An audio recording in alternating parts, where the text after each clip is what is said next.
Donc, premièrement, avant de commencer, on aimerait vous partager une petite réflexion qu'on a justement par rapport à la situation du COVID-19 qui, on sait, a chamboulé vos opérations de services alimentaires. Donc, on est bien conscient de tout ça.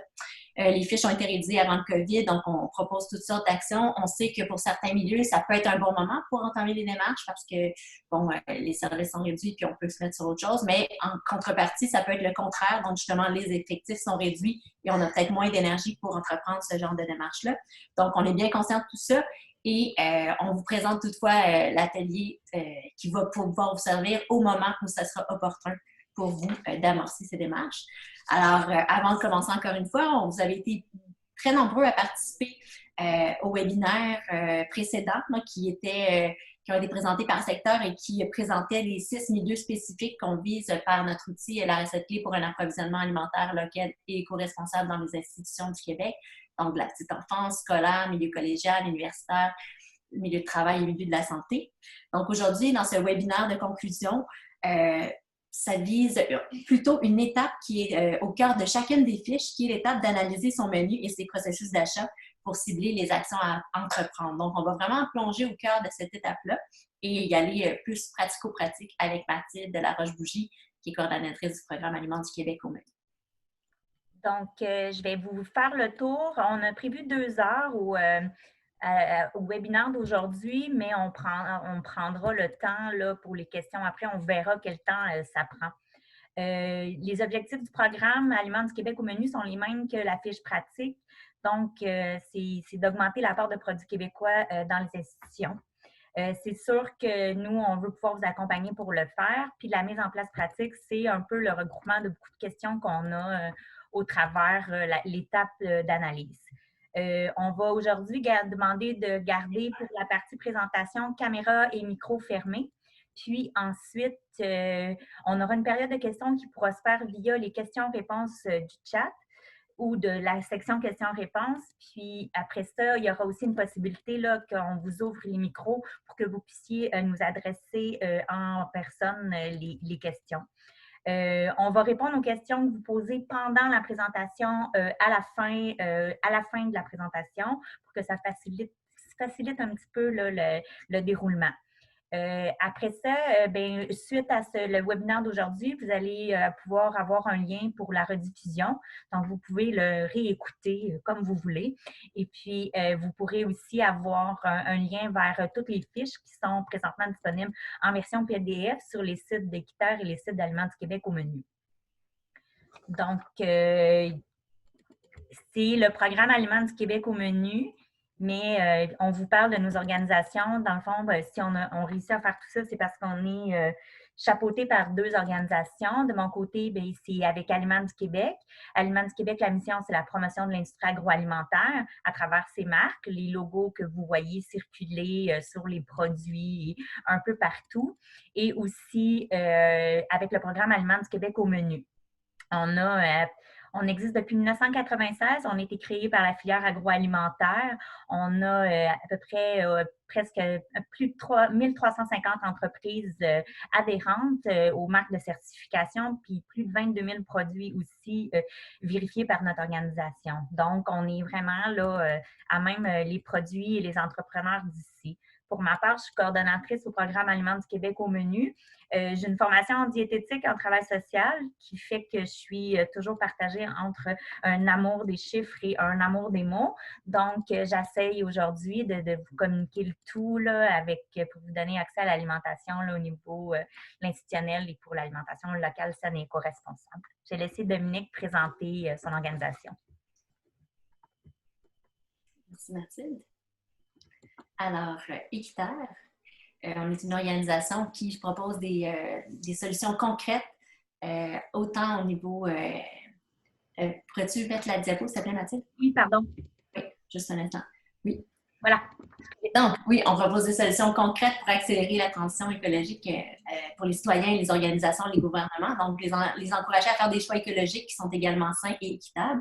Et on a, avec Aliments du Québec, créé le volet institutionnel pour le programme Aliments du Québec.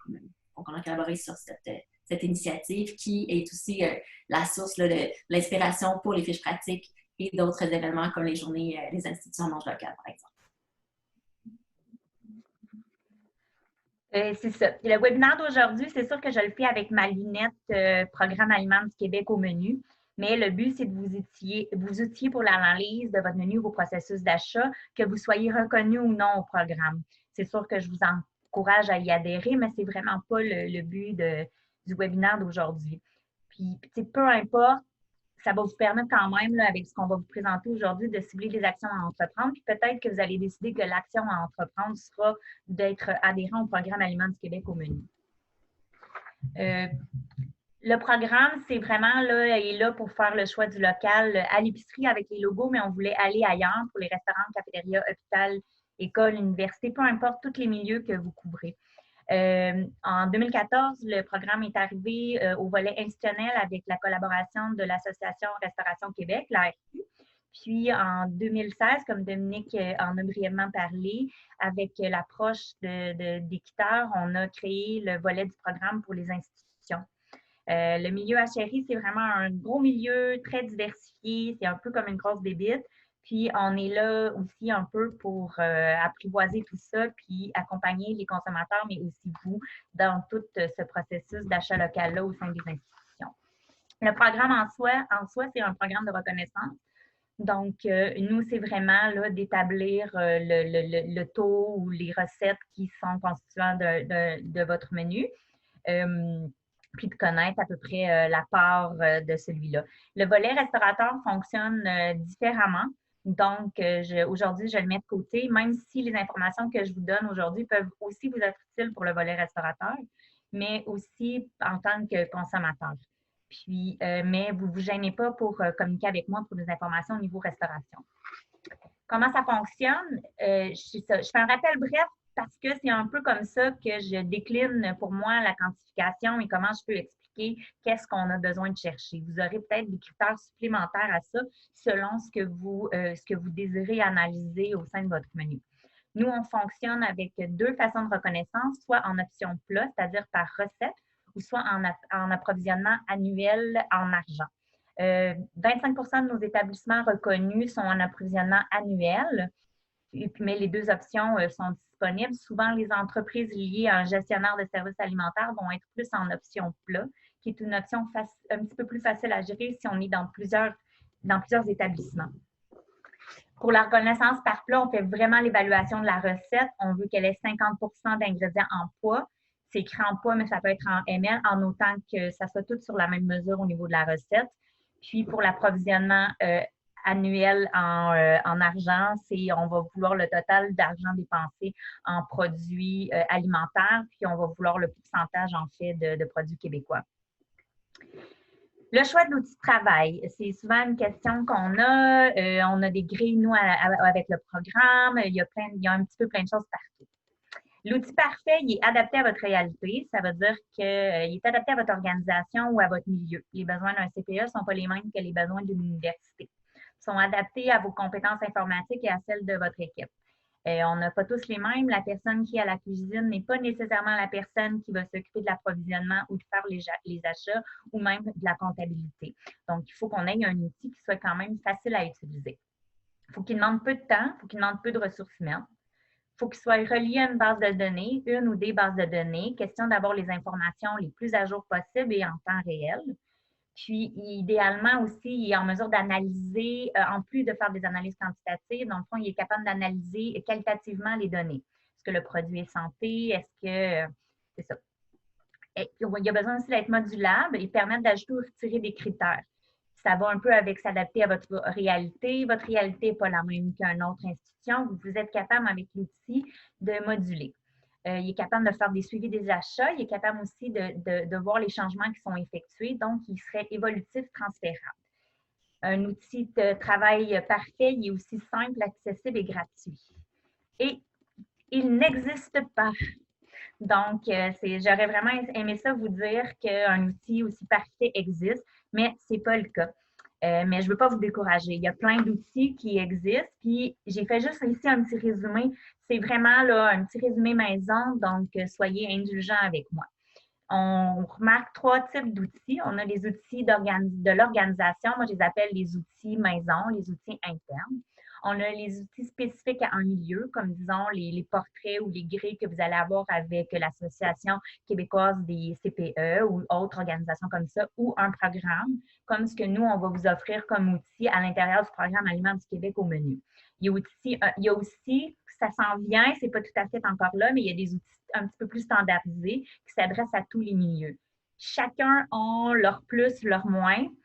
L'outil maison, c'est sûr qu'il ne peut pas plus s'adapter à votre milieu qu'un outil que vous faites vous-même, mais habituellement, l'outil maison sera relié à aucune base de données qui va être la force de l'outil standardisé par tous les milieux.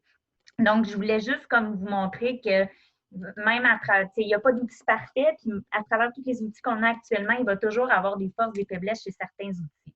Un outil standardisé semble super, presque parfait, mais c'est sûr qu'il va demander plus de temps, qu'il va être plus coûteux, puis qu'il va être peut-être un petit peu plus compliqué à opérer. Donc, c'est vraiment là, on espère que l'outil idéal sera un jour là, mais pour l'instant, on peut juste espérer qu'il y a un outil en route avec l'ITHQ, l'Université de Laval et McGill qui est en préparation, pour lequel on est partenaire et on a bien hâte de voir ce qui va en ressortir. L'important de savoir, c'est quelles informations sont importantes d'extraire de chacun de ces outils-là. Ces outils-là sont créés pour aller chercher quelles informations. Puis ça, je vais revenir un petit peu plus loin. Je vais laisser Maude vous présenter la section ressources. Donc, dans les différentes fiches qui ont été créées, mises en place par Équiterre et Aliments du Québec, en fait, on va retrouver à la fin de chaque fiche. Donc ici, vous avez les fiches sont adaptées aux différents milieux. On a petite enfance, scolaire, collégiale, universitaire, travail, santé. Et on a même une fiche spéciale sur la marche à suivre pour le système d'approvisionnement alimentaire durable et éco-responsable. Et en fait, dans chaque fiche, vous allez pouvoir retrouver à la fin de la fiche une section ressources. Donc là, vous pouvez voir, donc il y a sur le visuel que vous avez actuellement en face de vous, il y a les différents onglets pour les milieux qui correspondent aux fiches, et en dessous, vous avez différentes icônes. Et en fait, ces icônes, vous allez les retrouver tout au long des fiches. Et si on prend la première icône avec la main, ça fait référence à des programmes d'accompagnement et de reconnaissance, de certification et d'accréditation que vous allez retrouver à la fin de la fiche. Donc, vous avez différents programmes en passant évidemment par Aliments du Québec au menu, Équiterre. Vous avez aussi, selon les fiches, différents milieux, mais très souvent l'étape de concertation du alimentaire du Québec, par exemple. Ensuite, vous avez la deuxième icône. C'est un ensemble de répertoires, de listes qui peuvent vous être très utiles, notamment pour trouver des fournisseurs, pour trouver aussi des aliments. On va y revenir juste après. Ensuite, vous avez la troisième icône qui fait référence à des outils pratiques. Là aussi, c'est vraiment des outils qui peuvent vous aider, comme le guide des menus durables. Et puis, la dernière icône fait référence à des documents de référence qui sont plus des documents gouvernementaux, par exemple, ou des rapports relativement officiels, on va dire.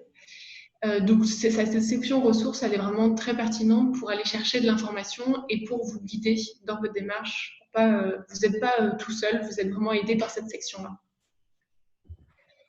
Et donc, la section, notamment répertoire, va vraiment vous aider à trouver les aliments locaux qui vous conviennent. Donc, si on prend par exemple Équiterre a développé un calendrier des disponibilités des fruits et légumes du Québec. On a aussi des listes avec, par exemple, le MAPAC qui a développé des listes de production animale et végétale du Québec. On a Fraîcheur Québec qui va aussi regrouper à la fois des producteurs, mais aussi des listes de fruits et légumes, des calendriers. L'Association québécoise de la distribution de fruits et légumes, la Fourchette Bleue, l'Association des producteurs maraîchers du Québec. Ça, c'est vraiment des ressources qui sont très utiles pour vous pour connaître les produits du Québec et savoir aussi quand est-ce qu'ils sont disponibles. Parce que c'est ça, il reste que pour faire une démarche avec succès, il faut comprendre comment fonctionne le système alimentaire en fait au Québec, puis comprendre un peu c'est quels produits sont disponibles et quand ils le sont. Ça vous permet de chercher au bon endroit ce que vous avez besoin de chercher et idéalement d'avoir plus de succès pour le trouver. Il y a des produits qui ne seront jamais du Québec. On n'aura jamais les bananes du Québec, on n'aura jamais les avocats du Québec. Riz autre que le sauvage ne sera pas du Québec non plus. Donc, c'est comme on parle toujours on reste dans les produits qui vont être non transformés, qui ne se trouveront pas au Québec, parce qu'au Québec, on a aussi une variété de gens qui vont venir transformer des produits tels la banane, l'avocat ou le riz. Mais il reste que ça peut vous aider parfois quand vous faites vos listes, un peu de démêler, de catégoriser les produits qui seront automatiquement hors Québec. Aussi, il y a des produits qui sont, on va parler des produits de base, ils sont du Québec ou ils ne le sont pas. Donc, je parle, comme par exemple le miel ou le sirop d'érable, il est d'ici ou il n'est pas d'ici. Donc, c'est vraiment tranchant comme réponse. Il est 100% d'ici ou il est 100% pas d'ici. Il est disponible à l'année, donc vous n'avez pas de problème au niveau de la saisonnalité à gérer avec certains de ces produits-là. Donc, ça peut être des produits qui peuvent être facilement mis tout de suite de l'écart, mais je vais en reparler un petit peu plus loin quand on fait l'identification au niveau des catégories de produits ou par produit. C'est quoi les composants d'une quantification? C'est sûr que ce qu'on veut savoir, c'est les produits québécois achetés, donc consommés, sur l'ensemble des achats d'une institution et les dépenses monétaires reliées. Nous, dans le cas de l'option avec plat, on ne regarde pas la dépense monétaire reliée, mais un vrai outil de quantification devrait nous permettre quand même de pouvoir retirer un pourcentage ou un montant relié aux dépenses associées avec les produits du Québec. Donc, les composants d'une quantification passent il y a plein d'autres points, mais passent par l'identification des produits et la quantification. C'est sûr aussi qu'on veut savoir et qu'on veut connaître tout plein d'aspects qui sont un petit peu plus humains. Puis tout ça pour se permettre de se doter de cibles à atteindre. Mais il faut comme partir d'une base. Donc, pour moi, aujourd'hui, partir d'une base pour l'identification, c'est commencer par déterminer c'est quoi un achat local, c'est quoi un produit d'ici. Donc, c'est sûr que je vais y aller avec les logos. Pour nous, les produits d'ici, ça va être tout ce qui va porter le logo Aliments du Québec ou Aliments préparés au Québec, les déclinaisons biologiques, mais aussi tous les produits qui ne seront pas certifiés par Aliments du Québec, mais qui vont avoir les mêmes définitions. Vous allez être capable de trouver ces définitions-là sur le site d'Aliments du Québec, mais ça nous permet d'avoir quand même un guide pour un peu s'y retrouver. On va aussi considérer du Québec, par exemple, les produits qui vont porter des identifiants régionaux comme des tables de concertation bioalimentaire du Québec, comme les produits qui vont avoir le saut-goûté la Nodière, zone boréale, il y en a de nombreuses. Le fait que le produit n'est pas vérifié par Aliments du Québec, on ne peut pas non plus comme dire avec assurance que le produit est de provenance québécoise. C'est sûr que nous, on aimerait ça qu'il y ait le plus possible d'adhérents à Aliments du Québec, mais ce n'est pas un programme obligatoire pour les entreprises, donc on comprend aussi. Puis on veut vous laisser, en tant qu'institution, une certaine latitude. Si vous étiez restreint qu'aux produits Aliments du Québec ou Aliments préparés au Québec, les déclinaisons bio, ça serait vraiment difficile pour vous d'avoir des sites d'achat local qui font du sens. Aussi, c'est sûr qu'on encourage les circuits courts et les liens directs avec les producteurs, mais c'est ça, on est quand même conscient que tout n'est pas nécessairement accessible de la même façon pour tous. Je voulais vous parler de quelques petites définitions que je vais parler au long, mais c'est aussi des termes que vous entendez souvent à travers votre travail d'analyse. On parle de rapport de vélocité. C'est un terme utilisé par les gestionnaires pour votre rapport de vente. C'est un rapport détaillé, le total des achats par produit que vous faites chez un distributeur ou un fournisseur X. Les rapports d'achat ou de vente, c'est un petit peu la même chose, mais ça peut être différent selon les distributeurs ou les détaillants. Mais c'est vraiment des listes de tout ce que vous achetez qui peuvent être compilés dans une période donnée. Le code UPC, c'est ce qu'on appelle communément le code barre. C'est le code universel des produits vendus. Donc, ces codes-là appartiennent à des produits, des entreprises, mais appartiennent à des produits. Puis, il n'est pas obligatoire, mais la plupart des entreprises les ont parce que souvent, ils vont être exigés par les détaillants ou les distributeurs pour pouvoir être mis en vente. Il permet une super grande traçabilité. En fait, il est là pour ça. Et il va être le même, peu importe chez quel distributeur vous achetez ce même produit. Donc, c'est donc un code de produit, mais universel. Parce qu'on a aussi les codes fournisseurs ou codes de produits. Ça peut être un peu mélangeant des fois. C'est des codes souvent chiffres ou parfois avec des lettres pour identifier les produits, mais il n'est pas universel. C'est un code qui va être déterminé par le distributeur ou l'entreprise. Donc, c'est le distributeur qui va se doter d'un code. Souvent, c'est pour l'aider aussi à retrouver le produit dans son entrepôt quand il prépare les commandes. Et ce n'est pas un code universel. Donc, c'est un code exclusif à un distributeur ou un fournisseur. Bon, donc, on va aller à la section, c'est quoi la différence entre un distributeur et un fournisseur? On a souvent à démêler ça quand on fait le processus d'identification pour la quantification. Puis, bien, le distributeur, c'est un grossiste, un distributeur ou un courtier qui achète un grand volume auprès des fournisseurs. Puis, un fournisseur, ça va être un producteur, transformateur ou transformateur qui achète souvent ses produits à ces distributeurs-là ou à ces grossistes-là. Je ne suis vraiment pas en train de faire un cours d'agroéconomie non plus. Donc, vous avez une grande possibilité d'aller creuser plus loin dans toutes ces définitions-là. Mais moi, c'est pour vous donner un petit peu un survol puis de comment je l'entends pour ce qui va venir dans ma présentation, dans la présentation qui suit. Aussi, il y a la notion de mise en marché de proximité.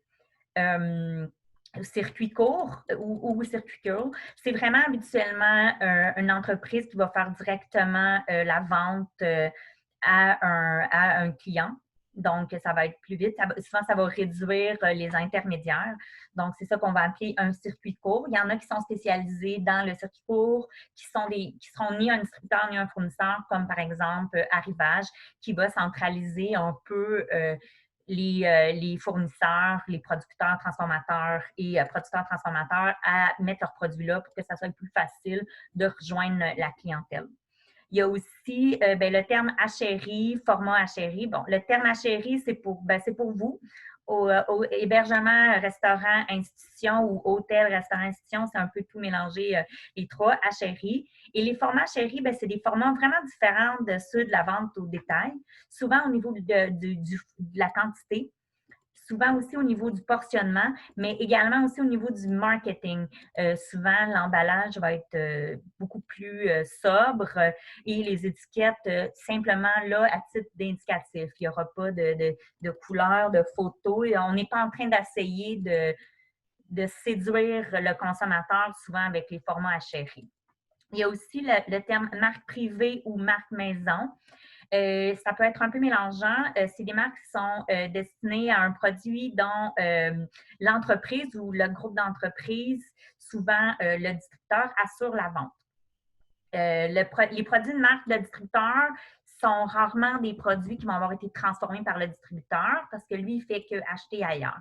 Mais il va donner la production de ces marques privées ou marques maison-là à quelqu'un, à un producteur transformateur ou producteur transformateur, et ils vont le labeler au nom au distributeur, et le distributeur va le vendre. Ça va souvent être des gammes de produits qui vont être un petit peu moins coûteuses parce que justement, là, il y a moins de marketing autour. Là.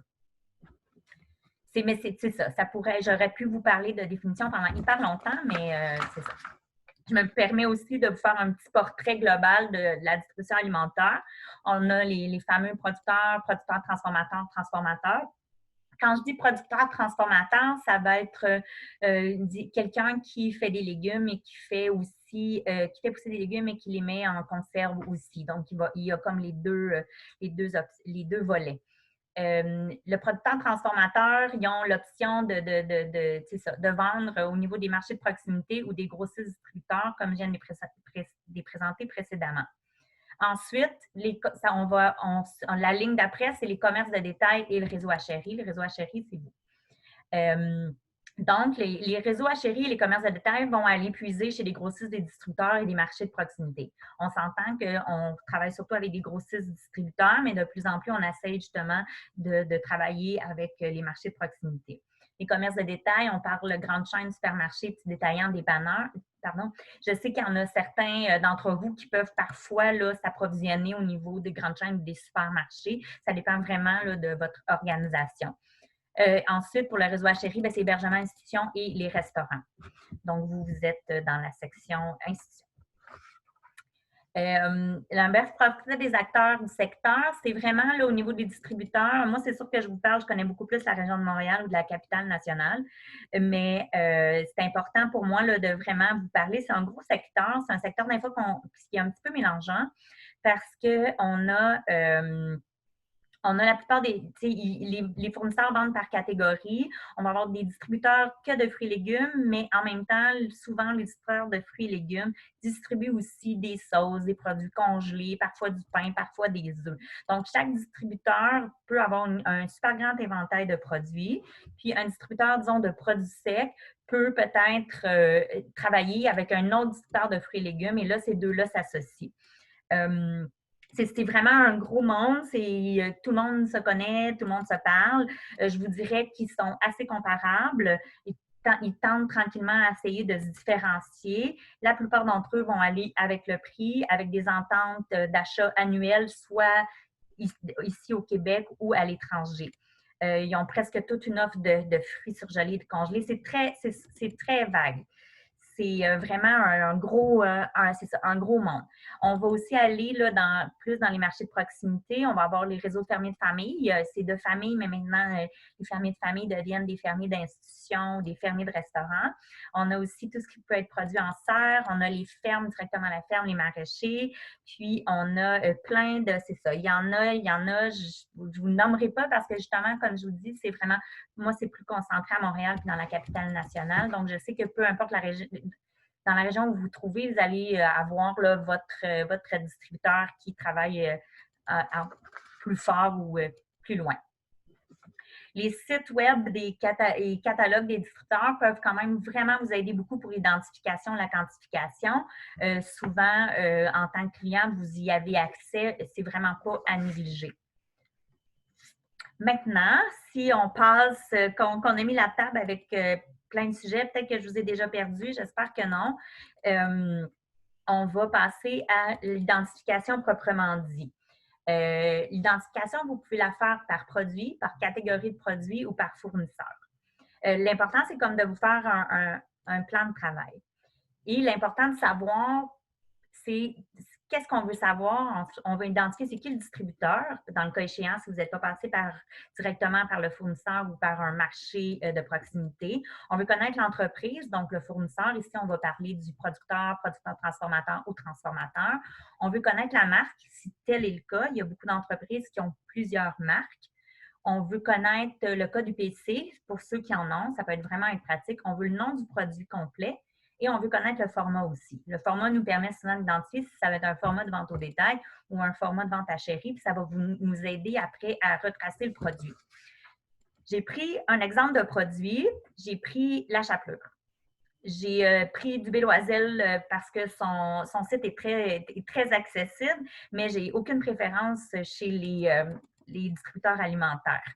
Donc, on a ce produit-là. Ça, c'est ce que vous recevez, c'est ce que vous commandez, c'est ce que vous recevez. Comment vous faites pour aller chercher l'information sur ce produit-là? Vous allez trouver votre distributeur, c'est du Béloisel. Ça, c'est relativement facile à identifier. Mais ce n'est pas lui qui fait le produit. Du Béloisel vous le vend. Donc, ça revient à la définition de distributeur grossiste, comme je vous ai dit plus précédemment. On va avoir le nom de l'entreprise. Ici, l'entreprise, c'est Dare. Puis, en plus, l'entreprise, là, il est juste marqué Dare, mais moi, je sais que l'entreprise, c'est les entreprises Dare limitées. Des fois, sur les emballages, ça va être abrégé. On veut la marque. Donc, la marque, de l'entreprise, c'est Dare. La marque, ça va être un produit Grisol. Mais c'est la marque Grisol. Ensuite, on veut le code UPC ou le code barre. On le voit bien, habituellement, il y a des barres qui l'accompagnent. Ensuite, on veut le nom complet du produit, chapelure. Moi, personnellement, je suis un peu insatisfaite de ce nom complet-là, mais c'est correct. Je ne sais pas si ma chapelure est nature, est italienne ou peu importe, mais ça va aller. Ensuite, on veut le format. On a ici le format dans le coin qui va être écrit. Puis ça, ici, c'est un très bel exemple là, de boîte du milieu à chérie, pas très marketing, pas très vendeur et pas très coloré. Moi, ce que je veux savoir, c'est qu'une fois qu'on a ressorti toutes ces informations-là, est-ce que ces informations-là vous permettent de connaître la provenance québécoise du produit? Moi, non. Moi, je ne sais pas. Il n'y a absolument rien qui me dit que le produit vient du Québec ou pas. Donc, l'étape d'après, ça serait, bon, j'ai pas d'informations sur la boîte, ça serait d'aller voir sur le site Internet du distributeur ou ma facture. Sur le site Internet du distributeur, on trouve ça. Donc, c'est les alimentaires SA Entrepôt. On a le code, j'ai pas beaucoup plus d'informations sur la fiche en ligne du produit quant à sa provenance. J'ai peut-être un petit peu plus de compléments au niveau du nom. Vous voyez, il est marqué produit et il y a un numéro. Ce code-là de produit, c'est le code de produit à l'interne, donc il m'est pas très utile. Puis, sensiblement, vous allez avoir les mêmes informations sur votre facture. Ce que vous allez avoir de plus, c'est le coût unitaire et le coût de vos achats, qui est quand même super important à conserver pour la suite. Mais, moi, je n'ai pas d'informations à savoir si mon produit est de provenance québécoise. Si vous voulez aller plus loin pour faire l'exercice d'identification, vous pouvez aussi aller consulter le répertoire aliments du Québec. Sachez que c'est quand même assez difficile au niveau du répertoire aliments du Québec pour les formats HRI. Ce n'est vraiment pas toutes les entreprises qui vont aller inscrire. Entre parenthèses, on travaille très fort à ce que les entreprises fassent un effort particulier d'aller inscrire leurs produits dans le répertoire, même si les produits sont de format HRI. Je rentre chapelure Grisol. Des fois, on rentre la marque, on trouve plus vite. Je trouve un produit, chapelure nature.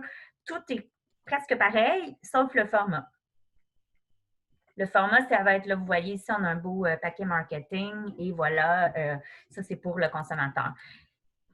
Je n'ai pas la réponse officielle que le produit vient du Québec, mais j'aurais tendance, avec ces informations-là, de penser que la chapelure est la même pour le produit de détail que le produit de HRI. Moi, en tant que personnel de l'équipe Aliments du Québec, j'appellerai la compagnie pour juste m'assurer est-ce que votre format HRI est fait au même endroit que votre format pour la vente au détail. Mais vous pouvez aussi vous-même les appeler pour leur poser la même question. S'ils me disent oui, là ça reste de notre côté, mais nous, on va travailler à ce qui rentre le produit. Mais j'aurais, dans le cas de la chapelure ici, tendance à marquer que c'est un produit de provenance québécoise. Mais c'est sûr qu'il faut aller valider. Dans votre cas, si vous avez écrit, vous vous êtes rendu jusque-là, vous marquez oui, tout dépendant avec qui vous travaillez ensuite. C'est sûr que si vous travaillez avec le programme Aliments du Québec au menu, sachez que ce que vous marquez comme de provenance québécoise ou pas, on va aller le valider. Donc, vous auriez pu aussi juste marquer oui et nous, on aurait fait la validation ensuite. Ça va être difficile au niveau des produits qui vont être des marques maison. Les marques maison, comme j'ai dit, ça va être des marques de compagnie, ça va être des marques de distributeurs, donc des marques privées ou maison. Et souvent, certains distributeurs vont se partager les mêmes marques maison. On a ici, par exemple, le Collabore qui a la marque menu ou menu haute cuisine. Bien, ces deux marques-là sont aussi distribuées par Dubé Loisel, qui, Dubé Loisel, a aussi une marque maison qui est Dubé Loisel Maison. On a Alim Plus qui a fait l'acquisition de AOF. On a Garden Service Alimentaire qui offre 2 gammes de marques privées, Garden Choix et Garden Signature, et plus encore. Cisco aussi ont leur marque maison. C'est un petit peu difficile de s'y retrouver, mais sachez que ces produits de marque maison-là, parfois sont faits ici, parfois ne sont pas faits ici. Mais il y a vraiment des ententes de confidentialité avec le producteur ou le transformateur qui fait les produits pour les marques maison. Donc, ça peut être beaucoup plus difficile pour vous d'aller chercher l'information. C'est à ce moment-là que je vous dirais, appelez Aliments du Québec ou parlez avec votre distributeur, demandez-lui de la transparence pour qu'il vous indique l'entreprise qui fait votre produit.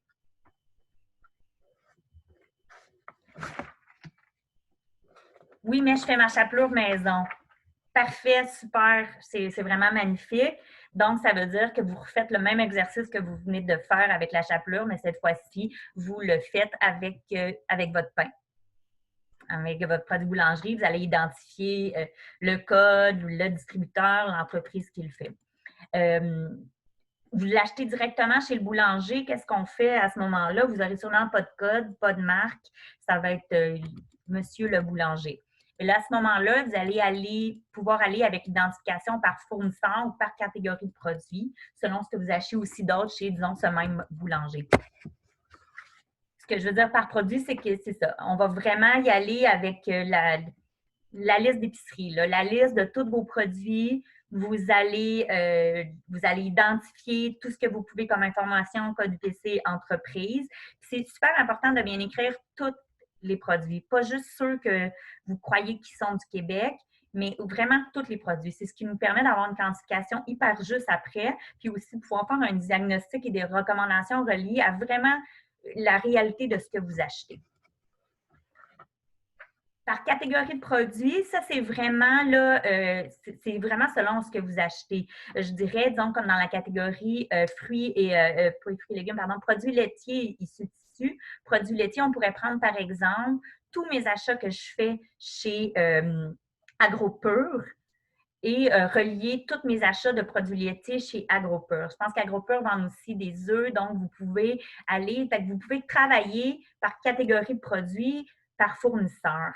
Ça va être idéal pour si vous achetez chez un même fournisseur plusieurs produits, mais que vous devez valider la provenance quand même de ces produits-là.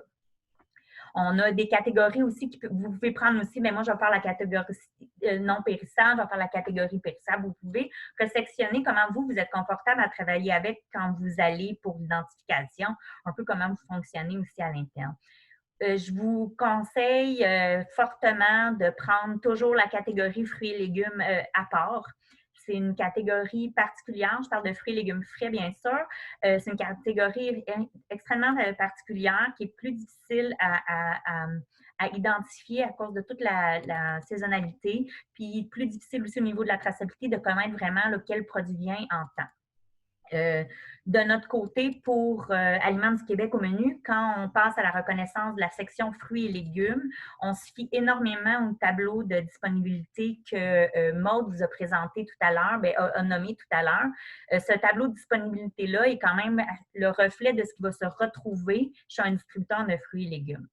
Si la pomme de terre est disponible 100% de l'année, c'est rare qu'un distributeur de fruits et légumes du Québec, dont c'est quand même important pour lui, il n'y ait pas la pomme de terre du Québec 100% de l'année. C'est sûr qu'il y a des fluctuations, ça peut arriver un mois que tel produit n'est pas rentré, mais ça donne quand même une bonne idée en se fiant avec le tableau de disponibilité et l'ensemble des fruits et légumes achetés.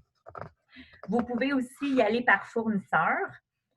Encore là, ici, le fruit et légumes peut se retrouver dans cette section-là, mais c'est vraiment, vous allez travailler par fournisseur quand, avec le même fournisseur, il vous offre plusieurs produits, mais que vous savez déjà que la provenance va être la même.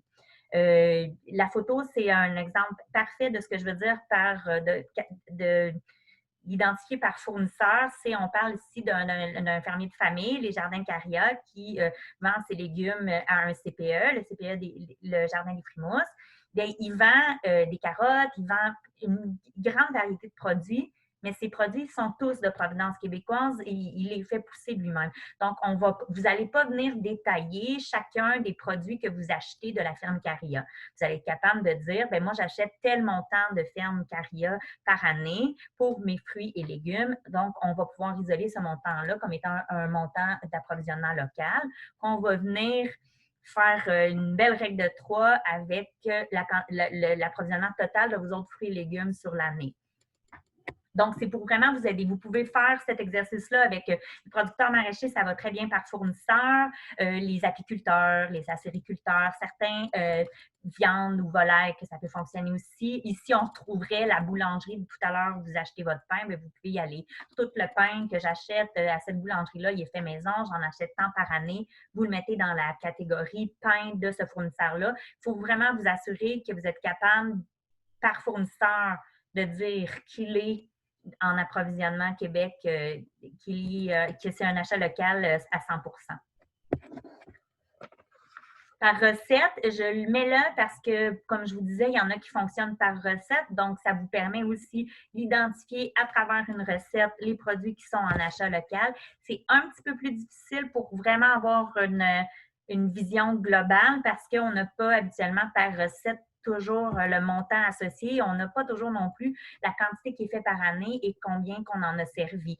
Donc, ça peut être vraiment une belle première étape ou ça peut être parfait pour quand on a beaucoup de points de service et ça peut être parfait aussi pour vous aider à modifier tranquillement vos menus. Là, je parle beaucoup. Ça va bien. Vous êtes encore toutes là, c'est super, merci beaucoup.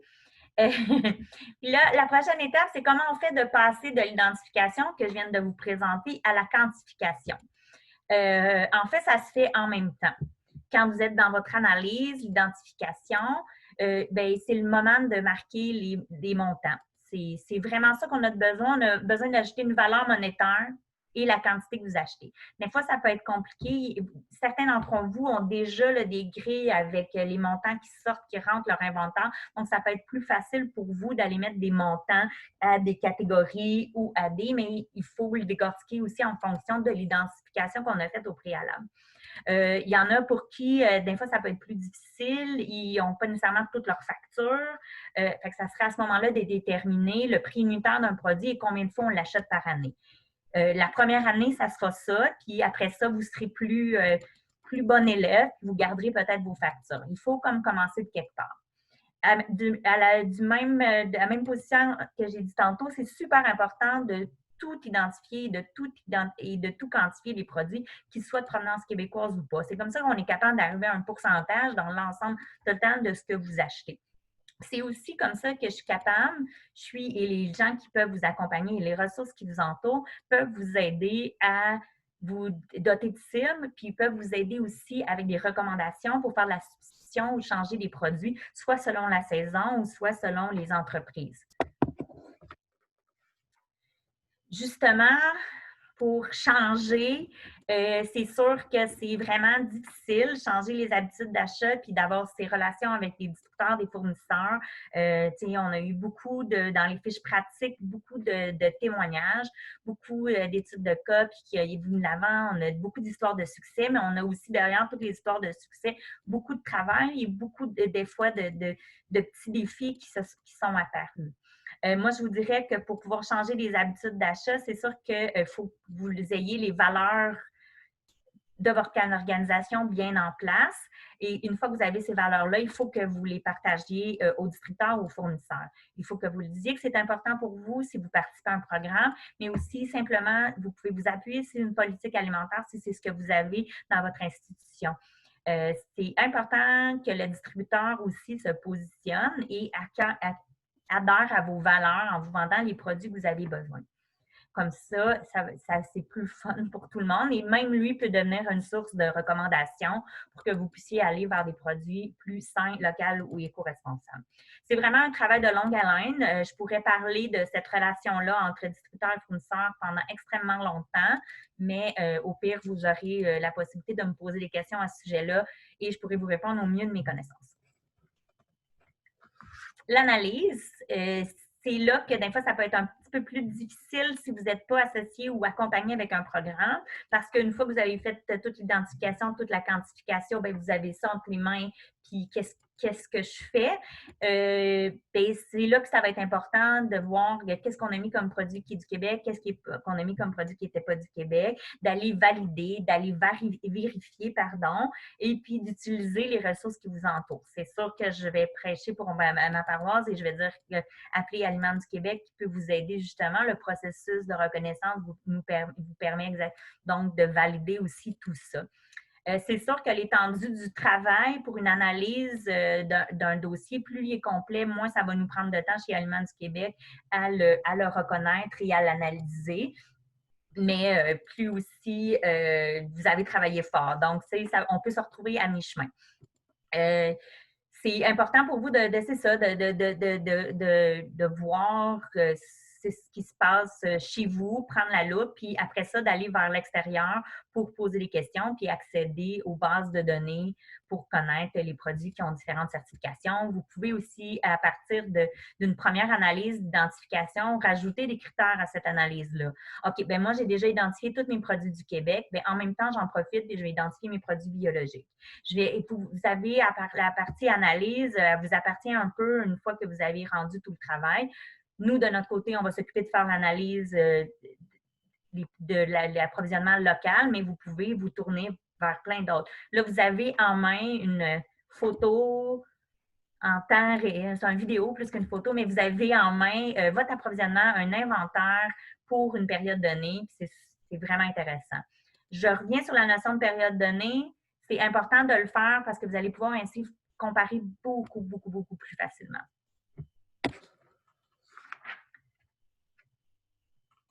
Ensuite, une fois l'analyse faite, nous, on peut vous donner les résultats d'analyse ou vous pouvez, selon l'analyse que vous aurez fait vous-même à la maison, mais à l'organisation, le télétravail me mélange.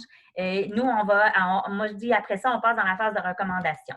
Aliments du Québec peut vous en faire, mais tout le monde peut vous en faire aussi. Maintenant qu'on a entre les mains votre liste, vous pouvez vous faire vous-même les recommandations, vous pouvez aller prendre l'information. C'est là aussi que c'est important d'avoir tous les produits en main que vous achetez. Si vous décidez d'ajouter à vos produits alimentaires tout ce qui va être frais pour l'alimentaire aussi, mais qui n'est pas alimentaire, pour toutes les denrées non alimentaires que vous voulez aller travailler là-dedans, il y a plein d'organisations qui peuvent aussi vous aider pour aller améliorer ce que vous avez déjà fait comme travail pour voir quel cible vous pourriez avoir. Moi, je vous dirais que pour les recommandations, l'idéal, c'est vraiment de faire partie des programmes, de bien vous entourer, comme le dit si bien les fiches, mais aussi de réseauter, puis de participer à des événements, puis de vous afficher. Ça suscite des questions, ça suscite, dites-le qu'est-ce que vous êtes en train de faire comme travail et vous pouvez avoir de belles surprises de votre clientèle, de vos comparses, peu importe, pour vous permettre d'introduire de nouvelles idées ou de nouveaux produits qui pourraient être plus sains, locaux, éco-responsables. On est rendu à la période de questions. Ce que je vous suggère, c'est d'y aller avec des questions pour commencer en écrit dans la section questions-réponses ou bien dans le chat. On va les regarder. Je vais essayer de vous répondre. Je vais les lire à voix haute et ensuite, je vais vous répondre. Puis, si mes collègues peuvent m'aider, ils vont le faire à ce moment-là si je ne peux pas vous répondre à la question. Puis, ensuite, selon l'ampleur de la période de questions en écrit, on verra si vous avez le besoin qu'on vous permette de lever la main et de poser vos questions avec le micro. Voilà. Je vais donc regarder ma première question. Quand on adhère, à quelle fréquence devons-nous refaire l'analyse? Quand c'est une adhésion annuelle, l'analyse doit être refaite à toutes les années. Année à peu près à pareille date. Je vous dirais que la première analyse est beaucoup plus difficile, la deuxième est souvent plus facile, mais c'est toujours quand même un petit peu difficile. En espérant répondre à cette question. L'autre question que j'ai, est-ce que le code UPC peut être remplacé par le code fournisseur ou distributeur? Pour vous, vous pouvez le faire, mais souvent, pour le code, moi, le code de fournisseur ou de distributeur va peut-être un peu m'aider à identifier le produit, mais jamais autant que le code UPC. Donc, c'est sûr que vous pouvez, pour vous, utiliser le code fournisseur-distributeur, mais ça va être relié à moins d'informations. Vous allez pouvoir moins l'utiliser qu'en utilisant le code UPC.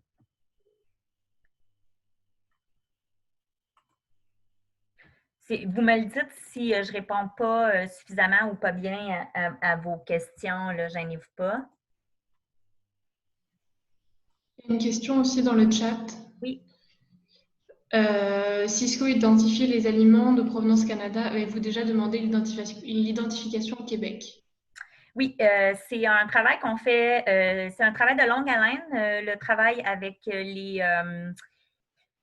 les distributeurs. Et oui, ça s'en vient. Il y a quelques projets avec Garden pour l'instant. Il y a plusieurs autres projets. Il y a certains qui affichent dans leur catalogue. Et c'est ça. Chaque distributeur a une façon différente de fonctionner. Donc, évidemment, c'est toujours un petit peu difficile à ce niveau-là. Mais oui, sachez que de notre côté, on travaille extrêmement fort pour que l'identification dans le milieu HRI soit faite, autant des distributeurs là, que des entreprises qui rendent bien leurs produits, identifient bien leurs produits aussi pour le réseau HRI.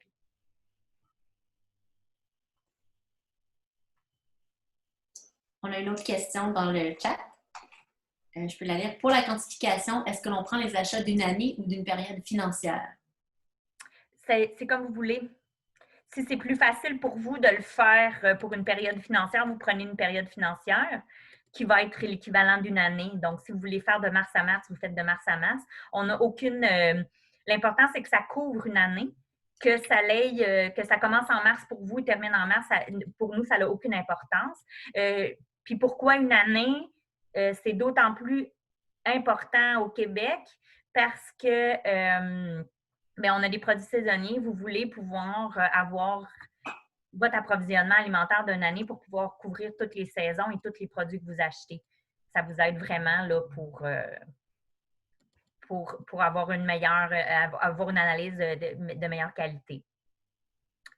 J'ai une autre question ici. Devrions-nous, dans la phase d'analyse, séparer aliments du Québec, aliments préparés au Québec, aliments de notre région administrative et sans vouloir se comparer, existe-t-il quand même un benchmark pour voir si nos cibles sont bonnes, comparables à mon secteur? C'est une très bonne question. Dans la phase d'analyse, oui, vous pouvez séparer aliments du Québec, aliments préparés au Québec. C'est une des raisons pourquoi je vous propose de toujours isoler la catégorie fruits et légumes. Puis, vous pouvez l'identifier. C'est sûr que ça facilite la vie d'analyse et on a des données encore plus précises. Nous, dans notre cas, Aliments du Québec, la reconnaissance, on la donne que on ne la donne pas pour les breuvages. Donc, tout ce qui va être boisson et breuvage servi, vendu, bouteille, plus comme en style machine distributrice, on ne veut pas le comptabiliser dans la reconnaissance. Moi, je le calcule. Si vous me donnez l'information, je vous donne un pourcentage à part, mais on le divise. Donc, à ce moment-là, d'aller diviser pour vous votre analyse dans différentes catégories, c'est vraiment comme vous voulez. Vous allez juste avoir vraiment plus de précision.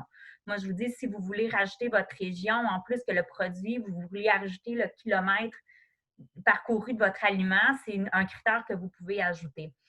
C'était là quand je parlais des outils où des fois, il y en a qui sont plus faciles ou dans lesquels on peut ajouter plus de critères comme ça. Il y en a d'autres que c'est plus difficile. C'est sûr que plus vous ajoutez de critères, plus vous vous imposez de recherche, plus vous allez travailler à faire la recherche. Puis si les cibles sont bonnes ou pas, à la conférence de presse, M. Lamontagne s'est lancé avec plein de chiffres qui a dû plus peut-être vous mélanger que vous aider, même si ces chiffres étaient corrects. Nous, moi, je peux vous donner une idée à peu près dans les milieux, mais c'est très variable. Nous, on a, un peu comme le MAPAC, on a quelqu'un qui fait peu d'efforts va se retrouver autour d'un tel pourcentage, quelqu'un qui fait un minimum d'efforts, puis quelqu'un qui fait un maximum d'efforts. Parce que, selon les distributeurs, la plupart des produits laitiers que vous allez commander, disons, vont vous faire atteindre un pourcentage québécois plus facilement. Donc, c'est très variable d'un milieu à l'autre, mais pour les cibles, vous pouvez nous contacter parce qu'ils sont différentes d'un milieu à l'autre. Moi, je peux vous donner des guides. Il y a aussi, pour vous donner un peu une bonne idée de votre secteur, vous pouvez aussi contacter la première partie des fiches pratiques selon votre milieu. Parce que dans cette première partie-là de fiches pratiques, il y a un peu un portrait du secteur. Il n'y a pas les détails de pourcentage pour l'approvisionnement, mais ça vous donne quand même une idée des établissements du secteur qui vont être en autogestion ou privés ou différents niveaux. Voilà. Mm-hmm.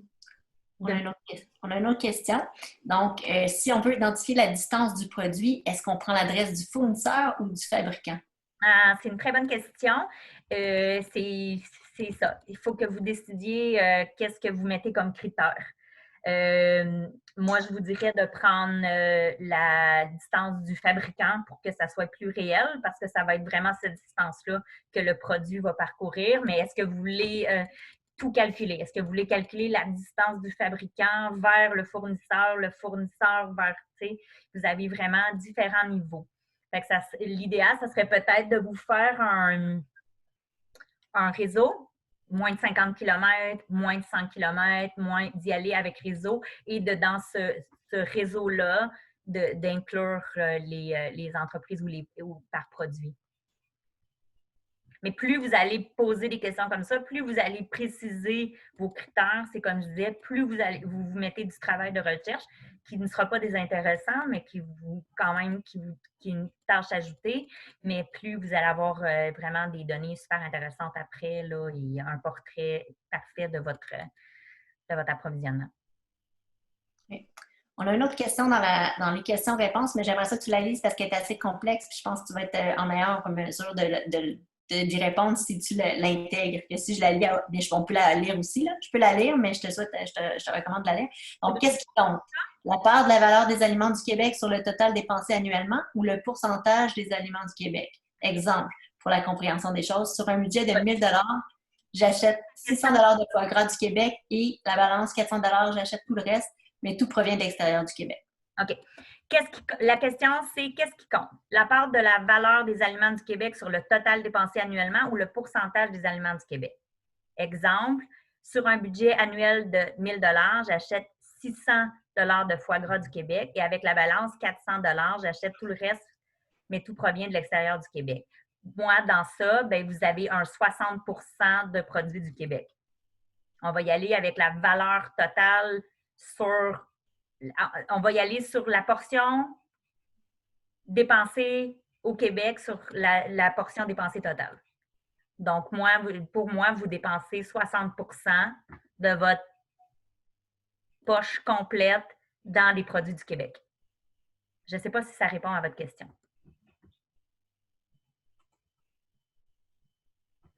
Vous me le direz si ça ne répond pas à votre question. Mais on y va vraiment avec la part d'aliments du Québec en pourcentage. Fait que, si vous êtes une entreprise que ce que vous achetez le plus, c'est du lait, puis que vous achetez pour 1 000 de lait, puis que vous achetez pour 100 d'autres produits, puis que les autres produits ne viennent pas du Québec, mais moi, vous allez avoir un 90 sur 1 100 Vous allez avoir la portion de produits du Québec vraiment sur le total de vos achats.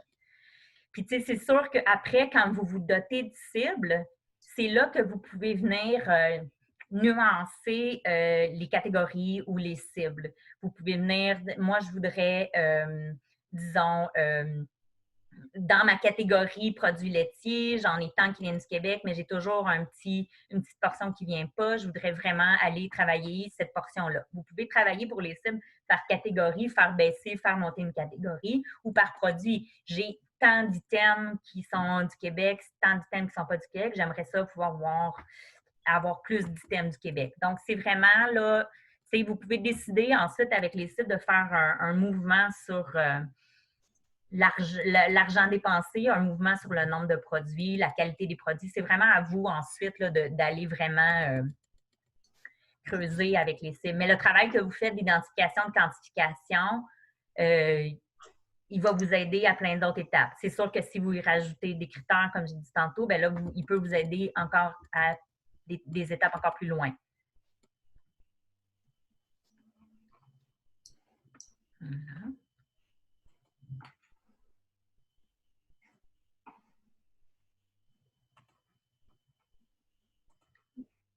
Parfait.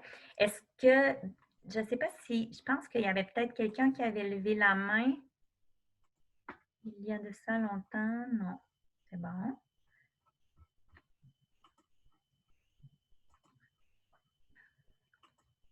Okay, ça veut dire que j'ai été super claire. C'est vraiment génial, non? Mais je ne sais pas si vous avez d'autres questions. Oui, on en a une autre. À l'inverse, 80 de mon menu provient d'aliments du Québec, mais il ne représente que 40 de mes dépenses totales. Suis-je encore aliments du Québec au menu?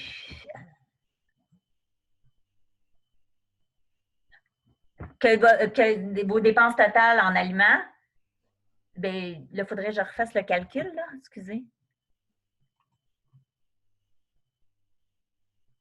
Non, c'est ça. C'est exactement. Ça veut dire que vous ne serez pas, en fait, bien, vous pouvez être aliments du Québec au menu quand même en pourcentage, mais vous ne serez pas majoritaire en aliments du Québec, puisque sur la portion totale, c'est pas 100 mais on parle bien d'un produit alimentaire.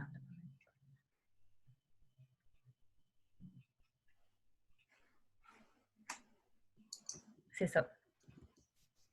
Fait qu'il faut, c'est ça aussi, est-ce que vous voulez décider d'augmenter le pourcentage en allant acheter avec des produits que vous achetez en plus grande quantité pour faire augmenter ça? Vous voulez travailler au niveau des cibles. C'est pour ça que nous, vous êtes reconnus quand même à Aliments du Québec, mais vous allez être reconnus à Aliments du Québec avec un 40 et non un majoritaire qui va être plus de 50 Donc, il va y avoir des variations dans la terminologie de comment on va vous dire que vous êtes reconnus. Non, monsieur répond donc il faut que les aliments du Québec soient plus chers que ceux de l'extérieur. Et bien, j'ai ri parce que Ben oui. Non, non. Mais oui, effectivement, vous avez comme compris là, que c'est une question d'argent, mais c'est pas nécessairement les plus chers ou les moins chers, là, mais c'est ça. Oui. Des fois, ça va dépendre de quel type de produit on a intégré dans notre recette.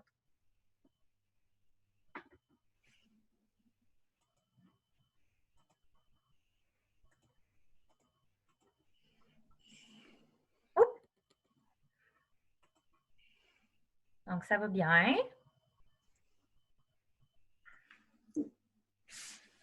J'espère que ça a permis de répondre à certaines de vos questions, de vous éclairer là, sur les marches à suivre. C'est sûr que nous, on est vraiment toujours disponible là, pour répondre aux questions, autant chez Aliments du Québec que chez Équiterre. Puis, on va faire les remerciements. S'il y en a qui pensent à des questions, gênez-vous pas. On était disponible plus longtemps. Là, j'ai une autre question. Pourquoi calculer la valeur plutôt que le poids, le volume des achats? Et je ne sais pas comment on pourrait faire parce que chaque produit va être d'un poids ou d'un volume différent.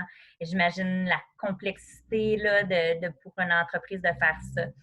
Cependant, quand vous êtes reconnu en recette, à ce moment-là, on est avec le poids et volume. Peut-être que pour vous, d'être reconnu avec un nombre de recettes que vous mettez au menu qui ont plus de 50 de produits locaux dans chaque recette serait beaucoup plus avantageux pour vous. Vous pourriez avoir plus de visibilité et vous afficher. Puis, c'est un peu la reconnaissance par recette parce que celle recette, on va calculer ce que vous mettez en poids dans votre recette. Est-ce qu'il y en a plus du Québec? Oui. Donc, vous êtes Aliments du Québec au menu avec 5, 6, 7, 8 recettes, un minimum de 5 recettes par menu cyclique. Fait que des fois, c'est souvent ce qui arrive pour comme je vous disais, là, ceux qui ont plusieurs établissements, c'est relativement assez difficile là, de gérer un approvisionnement en argent et en montant et tout pour plusieurs établissements.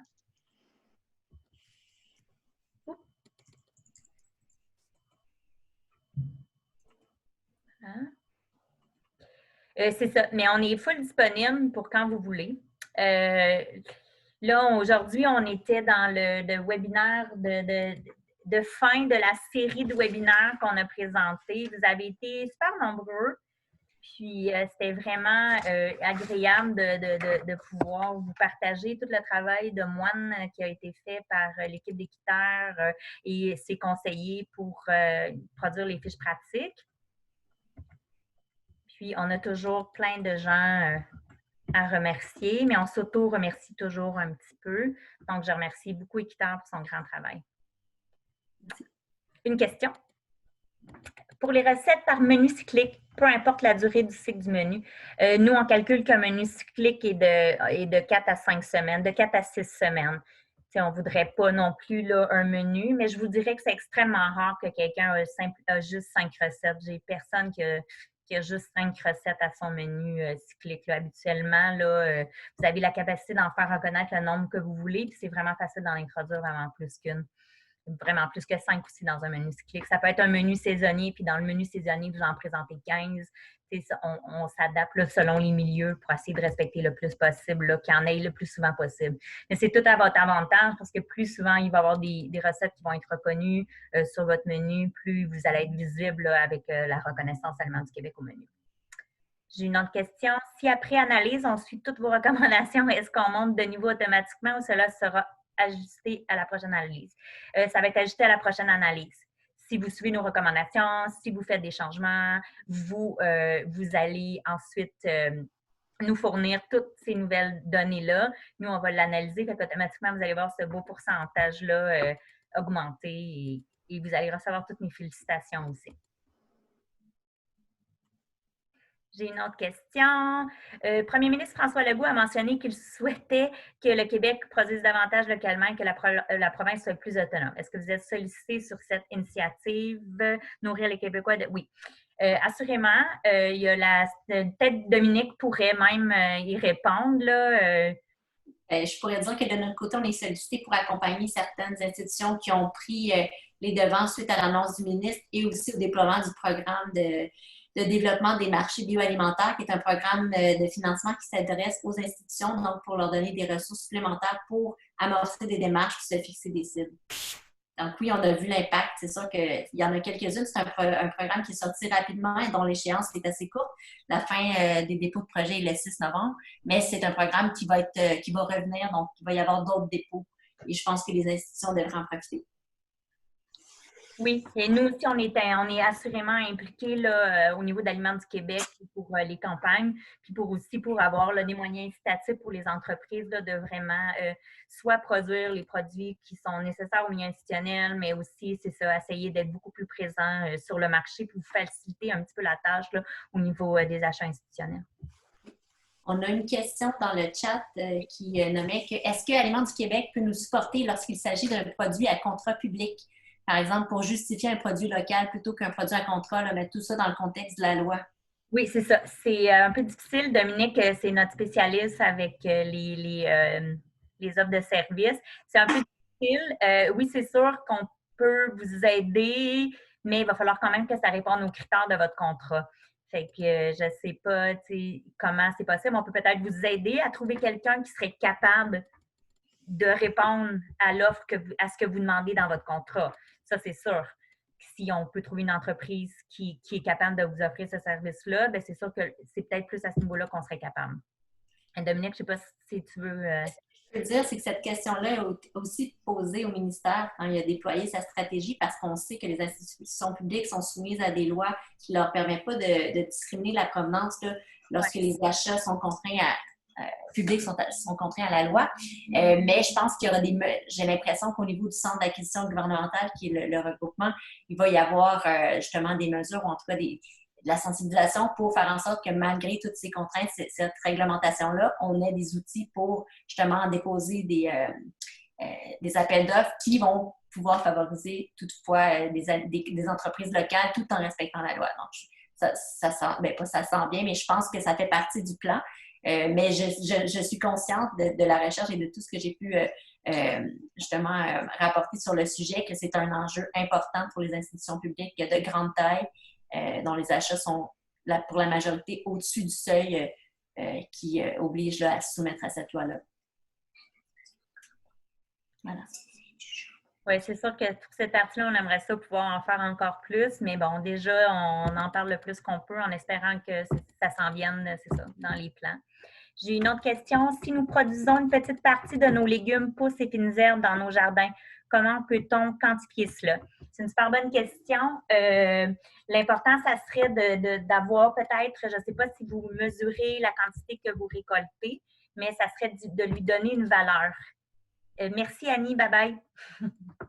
Ça serait important d'y donner une valeur, mais vous pourriez marquer, disons, produits de l'agriculture urbaine avec tant de kilos par année, puis on peut mettre un montant associé.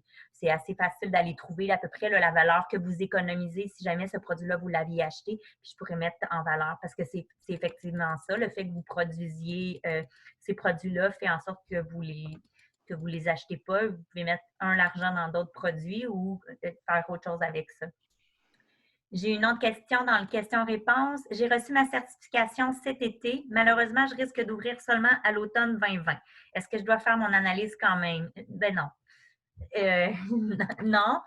Déjà que vous soyez là, merci beaucoup. On va vraiment s'adapter cette année là, avec la reconnaissance Aliments du Québec au menu puis la situation actuelle. C'est pour ça qu'on tenait à vous en glisser un mot en début de webinaire. C'est vraiment pas évident. Puis on est conscient qu'il y a eu des tampons, des périodes qui n'ont pas été absorbées et tout. Donc, on veut que ça soit quand même réaliste pour vous, l'analyse que vous faites et que vous ne travaillez pas pour rien. Fait qu'à ce moment-là, ça sera d'utiliser l'analyse que vous aviez faite, qui était assez complète, si je me souviens bien, la première fois que vous l'aviez fait. Et on verra soit à reprendre quand c'est le plus adéquat pour vous, sinon vous allez produire un rapport, une analyse avec des données qui ne sont pas vraiment utilisables ou facilitantes pour vous. Une autre question, est-ce qu'il existe des groupes initiatives entre producteurs transformateurs afin de réduire le coût de transport. Exemple, si je produis des confitures et mon voisin ou ville voisine des légumes et on fournit les mêmes clients, il serait efficace de consolider nos livraisons. Oui, l'idéal, ça serait il y a le groupe Arrivage qui peut le faire.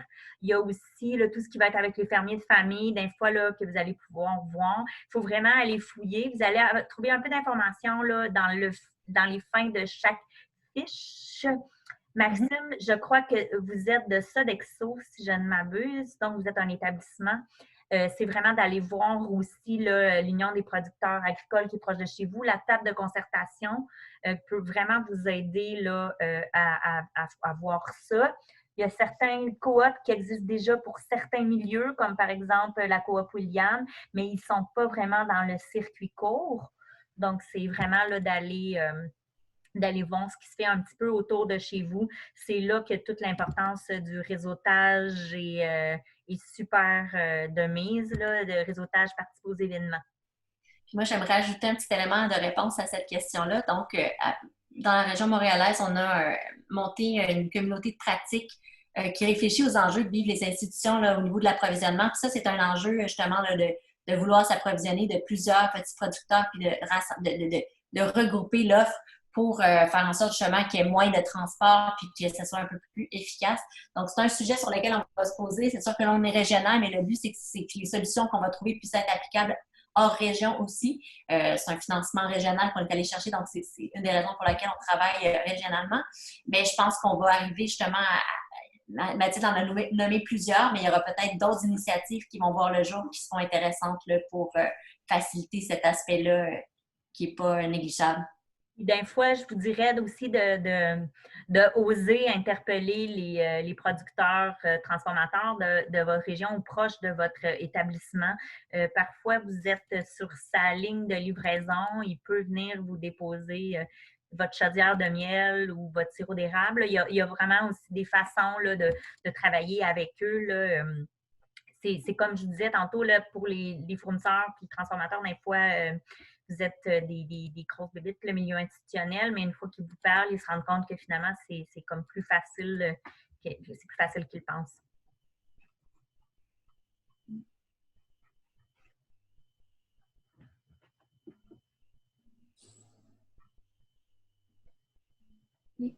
Oui, la nouvelle place des producteurs, Boulevard Pineuf, Montréal, idéal pour s'approvisionner des fruits et légumes. Oui, merci Marie. C'est un super bel endroit pour s'approvisionner. Il va falloir voir c'est quoi la réalité. Il y a la livraison, mais c'est quand même la mise en commun de beaucoup de producteurs.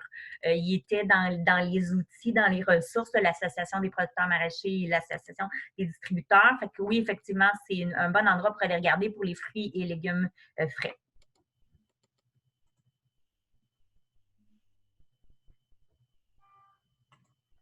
Oui, s'il y en a que ce n'est pas des questions, mais des réponses qu'ils ont dans leur chapeau, gênez-vous pas pour ma partager pour que moi ensuite je puisse la partager aussi.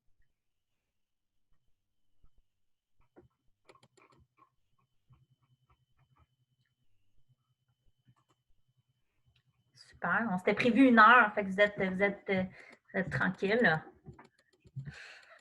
Mais c'est sûr que des fois, là, de poser des questions de spot, c'est vraiment souvent quand vous vous retrouvez là, dans le processus d'identification puis de quantification que vous avez les questions qui ressortent un peu. Mais donc, gênez-vous pas pour... oups, excusez. Gênez-vous pas pour...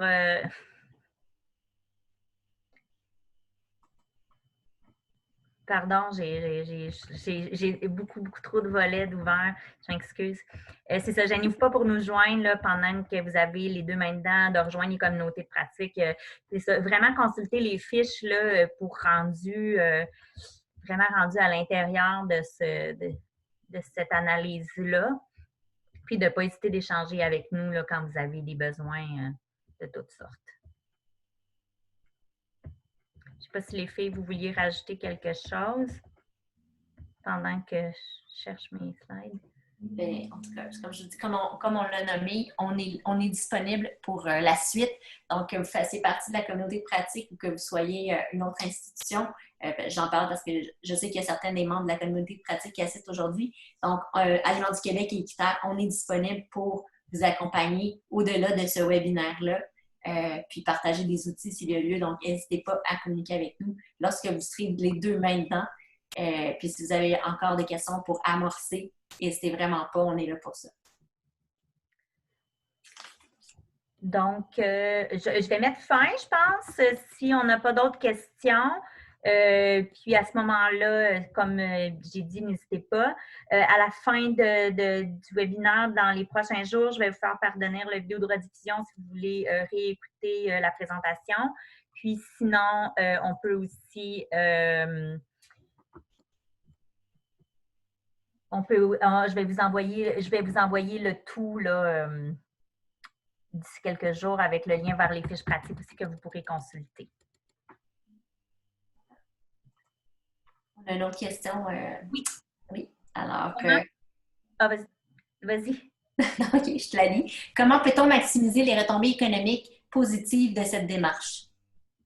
Bonne question. Moi, je dirais que c'est sûr que je ne sais pas si dans quel milieu vous vous retrouvez et quel type de clientèle vous desservez comme établissement.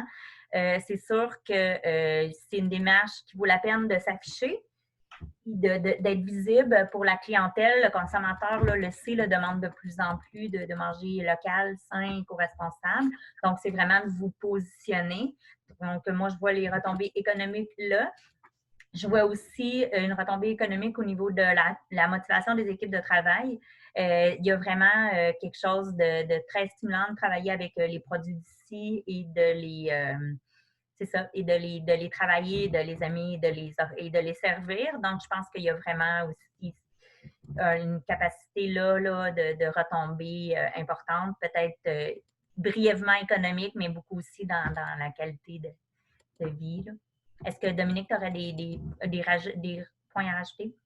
Je pense que tu as bien répondu. Puis c'est au-delà des retombées économiques propres à l'établissement. C'est sûr qu'on parle de retombées économiques beaucoup plus larges là, au niveau d'encourager les entreprises d'ici, de faire rouler ce secteur-là. Donc, oui, c'est des retombées pour vous, mais pour les autres, c'est comme un effet d'entraînement.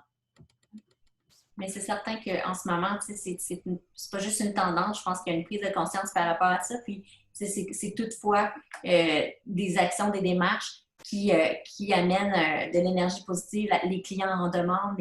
C'est quand même dans les valeurs de plus en plus. Fait que je pense que cette retombée-là qualitative peut finir par être économique. J'ai peut-être une information que j'aimerais partager pour s'il y a des gens du milieu de la santé qui n'ont pas pu assister au webinaire qu'on avait fait pour le milieu de la santé, pour la fiche. On va le réenregistrer la semaine prochaine. Il y aura un lien associé. Donc, si jamais il y en a certains d'entre vous qui aimeraient avoir ce lien-là, on pourra le faire parvenir, mais il sera disponible surtout en différé après. Donc, voilà. Si certains d'entre vous voudraient prendre la parole pour nous dire quelques mots, faites-moi signe dans la prochaine minute et je vais vous ouvrir les micros. Mais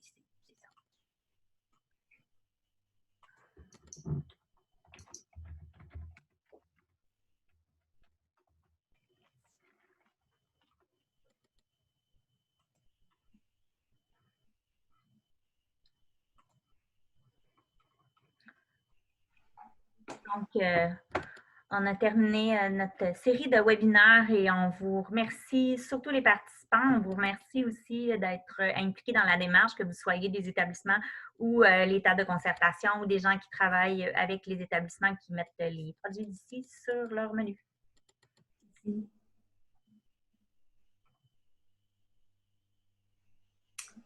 Merci. Merci. Merci à vous.